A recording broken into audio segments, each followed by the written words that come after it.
সারা দেশের সড়ক, মহাসড়ক, সেতু, ফ্লাইওভার, টানেল, ফেরি ও এক্সপ্রেসওয়েতে রোগী বহনকারী অ্যাম্বুলেন্স থেকে টোল না নেওয়ার নির্দেশ দিয়েছেন হাইকোর্ট। সোমবার বিচারপতি শেখ হাসান আরিফ ও বিচারপতি মোহাম্মদ বজলুর রহমানের হাইকোর্ট বেঞ্চ এ আদেশ দেন। আদালতে রিটের পক্ষে শুনানি করেন অ্যাডভোকেট মোহাম্মদ মনির উদ্দিন।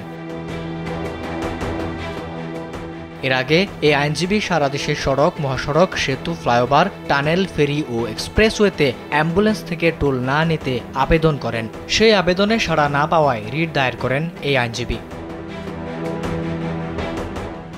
রিট আবেদনে বলা হয়, অ্যাম্বুলেন্স থামিয়ে টোল আদায়ে টোল প্লাজায় আটকা পড়ে যে সময় নষ্ট হয় তাতে রোগী হাসপাতালে নেওয়ার আগেই মারা যাচ্ছে। রিট আবেদনে আরও উল্লেখ করা হয়, অ্যাম্বুলেন্স থামিয়ে টোল আদায় করা আধুনিক সভ্য সমাজের জন্য অমানবিক ও মানবতা বিরোধী অপরাধের সমান। স্যান্ডেলিনা সো, রূপচর্চায় আভিজাত্য।